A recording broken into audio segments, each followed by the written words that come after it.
सूरतुल बकरा आयत नंबर 21। अऊज़ु बिल्लाहि मिनश शैतानिर रजीम। बिस्मिल्लाहिर रहमानिर रहीम। या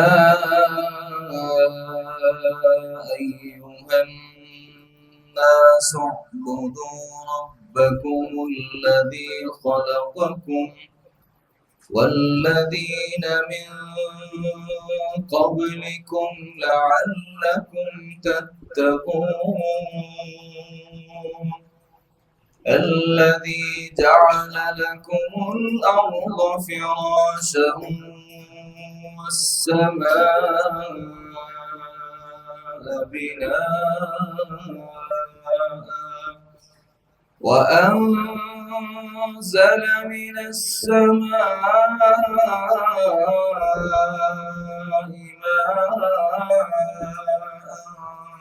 فأخرج به من الثمرات رزقا لكم فلا تجعلوا لله أندادا وأنتم تعلمون. وإن كنتم في ريب مما نزلنا على عبدنا فأتوا بسورة من مثله وادعوا شهداءكم من دون الله إن كنتم صادقين. فإن لم تفعلوا ولن تفعلوا فاتقوا النار التي وقودها الناس والحجارة أعدت للكافرين. وبشر الذين آمنوا وعملوا الصالحات أن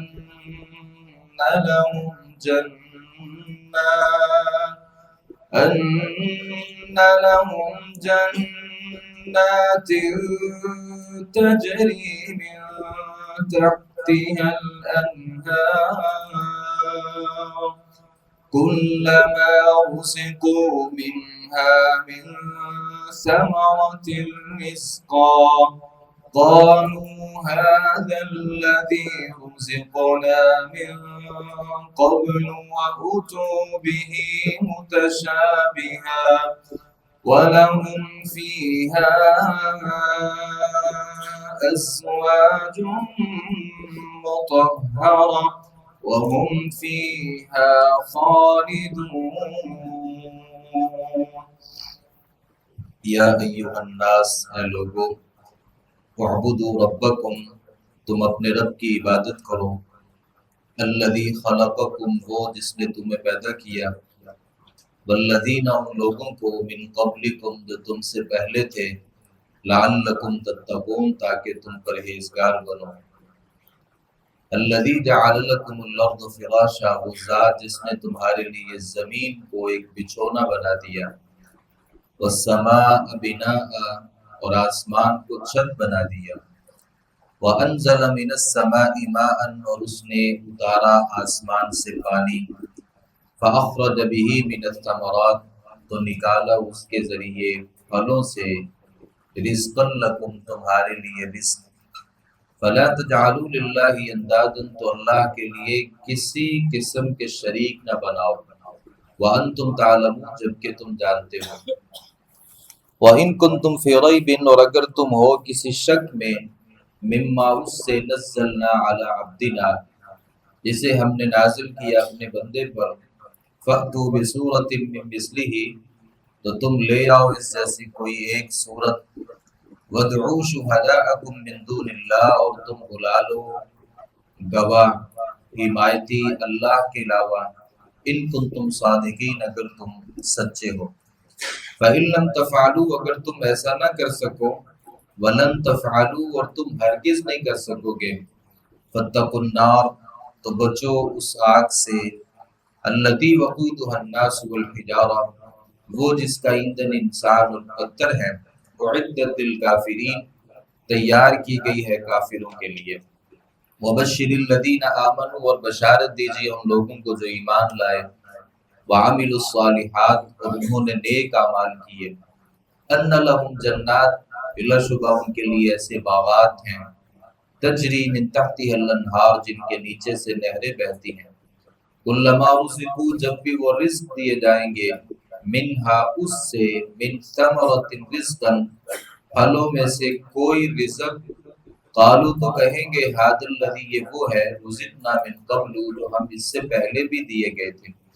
वअतू बिही मुतशाबिहा, और वो एक दूसरे से मिलता जुलता दिया गया होगा। वलहुम, उनके लिए फीहा, उसमें अज़वाजुन मुतहहरा, पाकीज़ा बीवियां होंगी। वहुम फीहा खालिदून, और उसमें हमेशा हमेशा रहने वाले हैं। सूरतुल बकरा के आगाज में अल्लाह ताला ने 3 ग्रोहों का तज़किरा किया, मोमिनीन का, काफिरों का और मुनाफिकीन का।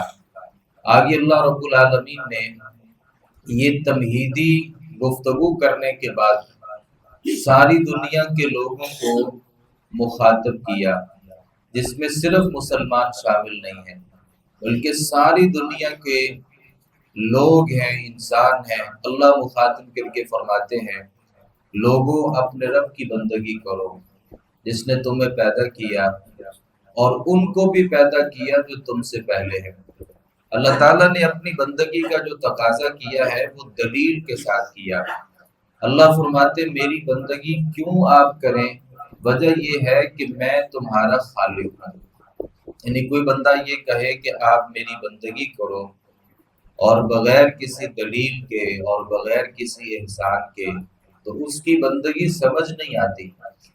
तो अल्लाह रब्बुल आलमीन ने कहा कि मेरी बंदगी करो, मेरी इबादत करो, वजह ये है कि मैंने तुम्हें पैदा किया, और फिर सिर्फ तुम्हें ही पैदा नहीं किया, वल्लदीन मिन क़ब्लिकुम, वो जो तुमसे पहले तुम्हारे बाप दादा थे उनका खालिक भी मैं हूँ।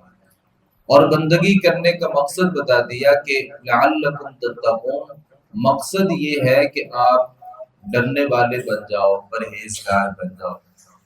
इसका मतलब ये है कि इबादत जो होती है ना, वो अल्लाह से डरने का नाम है। इबादत अल्लाह रब्बुल आलमीन से डरने का नाम है और गुनाहों से बचने का नाम है। हजरत अब्दुल्लाह बिन अब्बास रज़ियल्लाहु अन्हु ने इबादत का मतलब जिक्र किया, अय्वहिदु रब्बकुम। इबादत का मतलब ये है कि सिर्फ एक रब की बंदगी करो, क्योंकि मुशरिकीन जो थे वो सैकड़ों माबूदों को अपना माबूद समझते थे।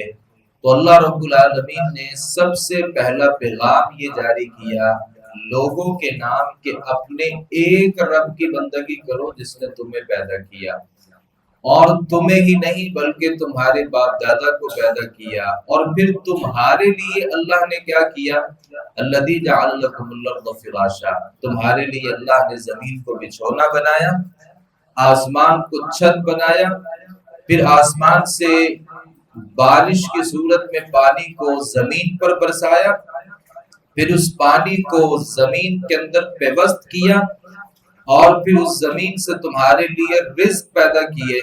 ला तजअलू लिल्लाहि अंदादा, अल्लाह के साथ किसी को शरीक न बनाना।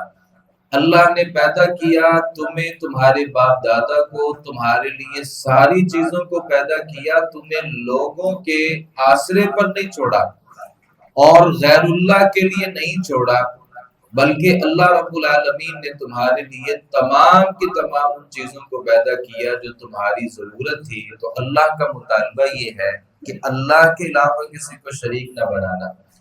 हालांकि तुम जानते हो कि अल्लाह के अलावा तुम्हारा कोई खालिक नहीं है, तुम्हारा कोई राज़िक नहीं है। मुशरिकीन मक्का से अगर सवाल किया जाता ना, आसमान जमीन का खालिक कौन है, यहाँ तक कि तुम्हें पैदा करने वाला कौन है, तो लोगों का जवाब ये होता लयक़ूलुन्नल्लाह, काफिर जरूर ये कहेंगे कि हर चीज का खालिक अल्लाह है और हर चीज को रिज़्क देने वाला अल्लाह है। اللہ رب العالمین فرماتے تمہیں اس بات کا علم ہے کہ اللہ کے علاوہ کوئی بھی تمہارا خالق اور رازق نہیں ہے، لہذا صرف اللہ کی بندگی کرو۔ آگے اللہ رب العالمین نے فرمایا یہ قرآن مجید جس کے بارے میں اللہ نے لا ریب فیہ کہا کہ اس میں کوئی شک نہیں ہے، پھر بھی اگر کسی بندے کو اس قرآن میں کوئی اختلاف ہے تو اللہ رب العالمین فرماتے ہیں اگر تم اختلاف میں ہو اور شک میں ہو کہ یہ ہم نے جو اپنے بندے پر قرآن نازل کیا ہے تو تم بھی اس جیسا کوئی قرآن مجید بناؤ اور اس جیسا کوئی قرآن مجید لے آؤ، وَادْعُوا شُهَدَاءَكُمْ، پھر ساری دنیا میں اعلان کرو، ماہرین کو جمع کرو اور اللہ کے قرآن کے مقابلے میں کوئی ایک صورت بنا کر کے لے آؤ اگر تم اپنے دعوے میں سچے ہو۔ فَإِن لَمْ تَفْعَلُوا، اللہ فرماتے ہیں اگر تم ایسا نہیں کر سکو، وَلَن تَفْعَلُوا، اور تم کبھی بھی یہ کام نہیں کر سکو گے، یعنی قرآن کے مقابلے میں قرآن نہیں لکھ سکتے اور کسی قرآن مجید کی صورت کے مقابلے میں کوئی صورت نہیں لکھ سکتے۔ اللہ فرماتے ہیں اگر تم ایسا نہیں کر سکو گے فَاتَّقُوا النَّارَ، پھر اس آگ سے ڈرو جس کا ایندھن انسان بھی ہے اور پتھر بھی ہے۔ انسانوں کا جہنم میں جانا تو سمجھ آتا ہے، پتھروں کا جہنم میں جانا ایک اعتبار سے سمجھ نہیں آتا، تو اس کا جواب یہ ہے کہ یہ وہ پتھر ہوں گے جن کی شکلیں بنائی جاتی تھیں اور جن کی مورتیاں بنائی جاتی تھیں اور ان کو معبود بنا کر کے ان کے سامنے اپنی پیشانیوں کو جھکایا جاتا تھا، تو اللہ رب العالمین ان کی بندگی کرنے والے لوگوں کو بھی جہنم میں پھینکیں گے اور جن بتوں کو تراش کر کے وہ اللہ کے مقابلے میں بت بناتے تھے اللہ ان بتوں کو بھی جہنم کے اندر پھینکیں گے۔ اور ایک اس کا مطلب یہ ہے کہ یہ جو پتھر ہوں گے یہ گندک کے پتھر ہوں گے جس سے آگ کی حدت اور شدت جو ہے وہ پہلے سے زیادہ ہو جائے گی۔ اللہ فرماتے جہنم کافروں کے لیے تیار کی گئی ہے، اللہ نے مسلمانوں کے لیے جہنم نہیں بنائی اور اپنے مومن بندوں کے لیے جہنم نہیں بنائی۔ وہ ایک الگ بات ہے کہ مسلمان نافرمانی کے ذریعے جہنم میں چلا جائے، وگرنہ اللہ نے جہنم مسلمانوں کے لیے نہیں بنائی۔ ہاں کچھ مسلمان بھی جہنم میں جائیں گے اور پھر اپنے گناہوں کی سزا لے کر کے واپس جنت میں آ جائیں گے۔ ویسے جہنم اعدت للکافرین، وہ کافروں کے لیے تیار کی گئی ہے۔ اللہ تعالیٰ فرماتے ہیں بشر الذین آمنوا، آپ خوشخبری دے دیجئے ان لوگوں کو جو ایمان لائے اور انہوں نے نیک اعمال کیے۔ ایمان جو ہوتا ہے نا یہ دل سے تصدیق کا نام ہے اور زبان سے اقرار کا نام ہے اور عمل سے کر گزرنے کا نام ہے۔ جو ایمان لائے انہوں نے نیک اعمال کیے، ان کے لیے ایسے باغات ہیں جن کے نیچے سے نہریں بہتی ہیں۔ کلما رزقوا منها من ثمرۃ الرزق، جب بھی اللہ ان کو جنت میں کوئی پھل عطا کریں گے تو یہ لوگ کہیں گے اللہ یہ تو وہی رزق ہے جو ہمیں دنیا میں دیا گیا تھا، تو اللہ رب العالمین کی طرف سے جواب یہ ہوگا کہ اتو بھی متشابہہ، تمہیں یہ پھل جنت میں نہیں ملا تھا بلکہ وہ پھل اس سے ملتا جلتا تھا، اور جنت کے جو پھل ہیں وہ دنیاوی پھلوں کے مقابلے میں بہت عظیم ہیں، بہت بڑے ہیں اور ان کے فوائد اور ثمرات بہت زیادہ ہیں۔ وَلَهُمْ فِيهَا أَزْوَاجٌ مُطَهَّرَةٌ، اللہ تعالیٰ فرماتے ہیں ان کے لیے جنت میں بیویاں ہوں گی جو مطہرہ ہوں گی، جو پاکیزہ ہوں گی، ایسی بیویاں ہوں گی جن کو نہ تھوک ہوگا، نہ پیشاب ہوگا، نہ پخانہ کی کوئی صورت ہوگی، نہ حیض کی کوئی صورت ہوگی، اور جو باطنی بیماریاں ہوتی ہیں، جھوٹ ہوتا ہے، حسد ہوتا ہے، بغض ہوتا ہے، کینہ ہوتا ہے، اللہ نے ان ساری بیماریوں سے ان عورتوں کو پاکیزہ رکھا ہوگا، وہ ظاہری طور پر بھی صاف ہوں گی، اندرونی بیماریوں سے بھی اللہ رب العالمین نے ان کو صاف رکھا ہوگا۔ وَهُمْ فِيهَا خَالِدُونَ، اور وہ جنت میں ہمیشہ ہمیشہ رہیں گے۔ اللہ نے جس کے لیے جنت لکھ لی اور جہنم سے آزادی لکھ دی وہ بندہ کبھی بھی پھر جنت سے نکلے گا نہیں اور اس کی زندگی ہمیشہ ہمیشہ کے لیے ایک جنتی زندگی ہوگی۔ اللہ تعالیٰ سے دعا ہے صحیح معنوں میں قرآن مجید کو سمجھنے، اس پر عمل پیرا ہونے کی توفیق عطا فرمائے۔ وما علینا الا البلاغ۔